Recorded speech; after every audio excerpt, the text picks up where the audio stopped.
Kamusta na nga pala sa aking mga manonood? This is Kapitan Brian. Ngayong araw, ito yung araw na aming pagluwas papunta ng Infanta Quezon.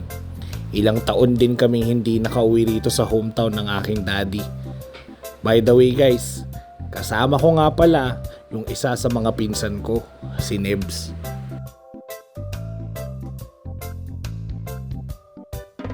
Habang papunta kami ng Infanta Quezon, napadaan din kami dito sa Arco. Para sa mga hindi nakakaalam, dumaan nga pala kami sa Marilake. Hindi ko lang nailagay yung video. At saka sobrang kapal ng fog dito sa may Infanta Quezon na Arco. Pansin nyo naman, sobrang kapal at malamig. Parang yung nanlalamig na tao sa'yo.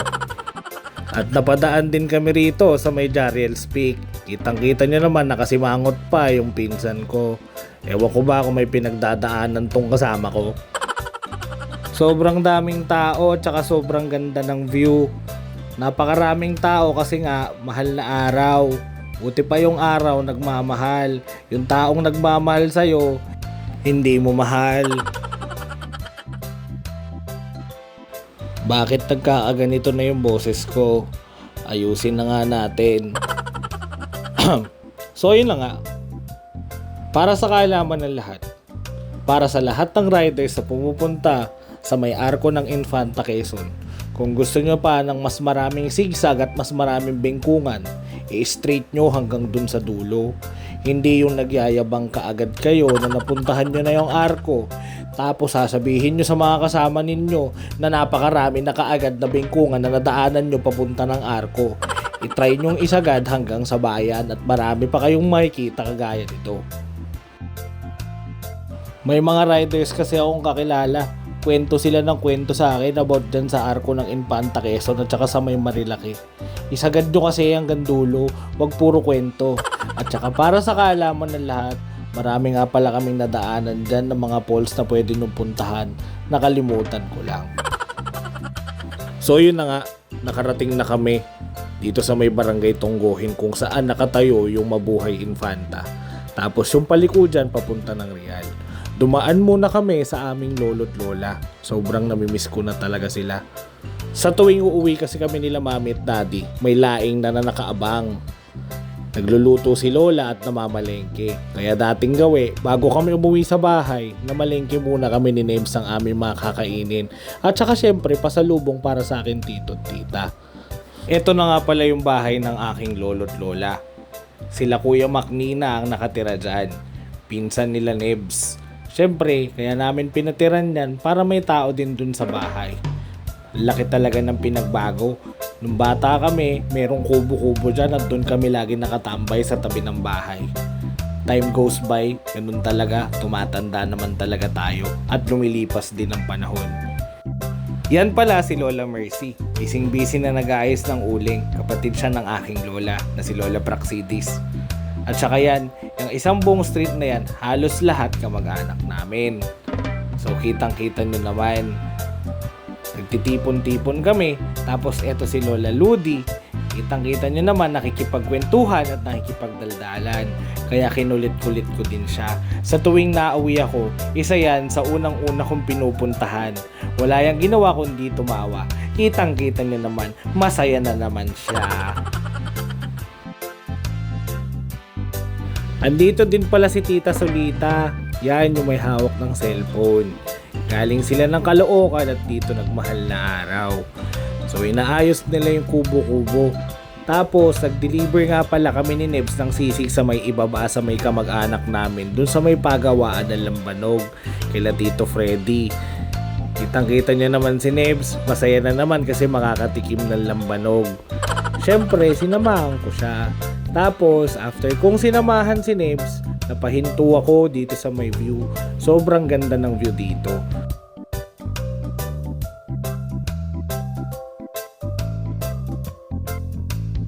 Kinagabihan, dumaan kami kila Tito Onet, kila Attorney Ronilo Conde. Siya yung uncle namin na naging success sa pagiging attorney. So I cherish the moment. Hindi na ako masyado nag-video dyan at saka nalasing ako. Tinawagan pa namin si Tita Ami, yung bunsong kapatid nila daddy. So next na tayo. Nalasing ako dyan eh. Kinabukasan, hindi na naman ako nakapag-video nung umaga. Nagka-hangover ako hanggang tanghali at may mga ginawa kami. Inabot na naman kami ng hapon. Pumunta kami kay Kuya Junjun. Nagtagay na naman kami ng lambanog. At ito nga pala yung napaka-cute na anak ni Kuya Junjun. Tsaka ni ito ni ate. Napakabibo ng batang yan, guys. Napakagaling magsalita ng puntong taga Quezon. Malupit na bata, napakatalino.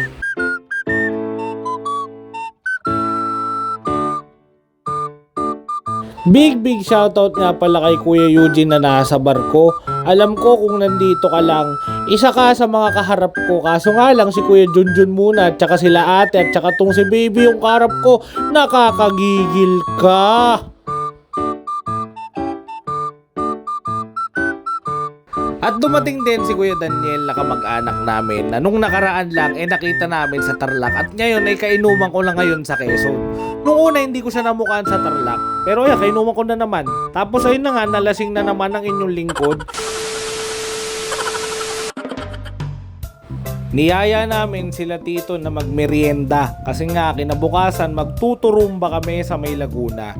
Magdadasal kami doon kinabukasan. Kaso syempre bago tayo dumako doon, kitang-kita nyo yung bunsong kapatid ni Nebs at saka ni Moy Moy na si Adlen ng ngiting-ngiti. Syempre akala niya kakain kami ng halo-halo. Kaso nga lang, pagdating namin doon, sarado. Ayan nga pala yung tita at tita ko. At kitang-kita nyo naman.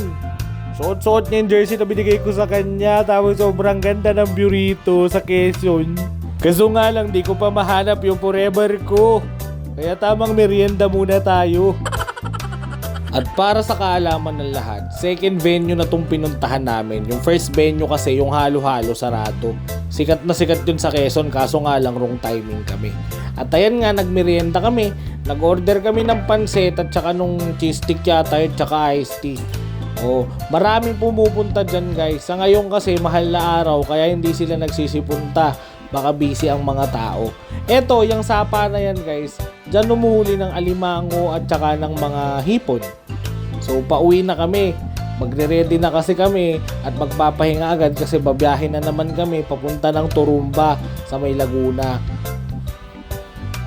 Ang sarap lumayo talaga sa syudad pansamantala. Na-relax yung utak ko, nakapag-unwind ako. Kaso nga lang, hindi na mababalikan ni Mami to. Nung mga oras na yan habang nagdadrive ako, sana kasama namin si Mami. Kaso nga wala, ganun talaga. Mukhang yun lang talaga yung oras na binigay sa kanya. Tsaka salamat nga pala sa lahat ng mga kamag-anak namin na ginabayan kami at saka inalagaan kami rito, lalo na sila tito at tita. So ayan, nagpre-prepare si tita para sa mga hapunan namin at saka sa mga babaunin sa Turumba. Ayan nga pala si Tito Leo. So kinabukasan, maagang maaga pa lang, bumiyahe na kami.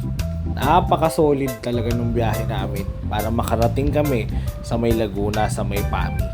So ayan sila tito at saka the rest ng side ni tita at saka yung ibang mga kamag-anak namin, halos lahat every year pumupunta dito para sa Turumba. Kitang-kita niya naman si Nibs, nagsasandok na ng sopas. Yan, tamang tambay lang. Tapos maya-maya, papasok kami doon sa may simbahan para magdasal at magsimba.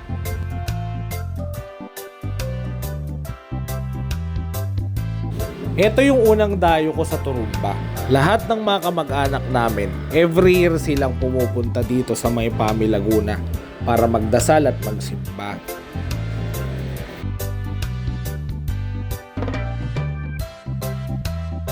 At pagkatapos magsimba, may swimming pool dyan sa may likod ng simbahan. Kung saan, yung tubig galing sa falls, yun sa likod. Kung kitang-kita nyo naman dyan sa may kinatatayuan ng santo. Yung tubig dyan guys, sobrang lamig. Magbabayad lang kayo ng entrance sa 50 pesos. Yung ibang kamag-anak namin galing sa Manila, galing sa Quezon, ayan si Mitch Ann, tsaka sila Ate Eyang. Yung nagmano sa akin, anak ni Ate Eyang yun. Kitang-kita nyo naman guys, napakalawak ng pool na yan. Halos lahat yung iba dyan, yung mga kamag-anak namin, lumalangoy na maaga pa lang dahil maaga silang natapos magsimba. Nasa sayo kung anong oras ka magsisimba. Nakadepende yan sa'yo. Ayun nga pala yung aking mga tsuhin, tito tita, nandyan na rin sila. Yung iba nga nagsasabon pa dyan. Kagaya nito ni Kuya Aton. Ba, kita nyo nagsasabon pa siya. Lupet!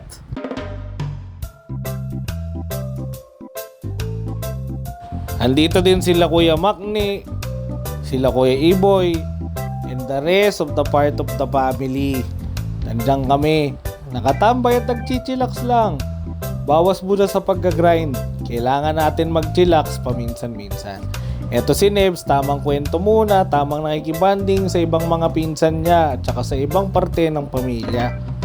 Eto si Mitch Ann, hindi ko rin maintindihan, lubog at nagpapahila, kaso lang di ko na siya mahila. Hindi na siya kagaya nung dati nung bata pa siya. So eto na nga si Kuya Wewek, mukhang malalim-lalim ang iniisip niya. And this is Lola Liberty and Lola Lutz, na akala nila picture, yung pala ay video. So ito yung anak ni Ate Eyang, ayan. And si Ate Eyang na may napakasarap na business na Ruta G Food Trip Center sa may bagong baryo Caloocan. Suportahan nyo yan. Affordable na nachos at chicken wings, solid yan. So habang nagsiswimming kami, pumaparada na yung ibang mga tao. Yung ibang mga kamag-anak namin nandyan din, nakikiparada din.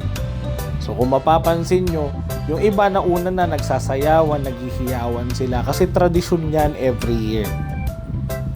Kaya kung gusto nyo dumayo rito, pwede rin kayo sumama sa akin. Kung gusto nyo lang naman.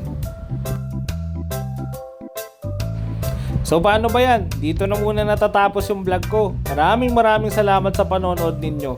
Like, share, and subscribe. Kapitan Brian.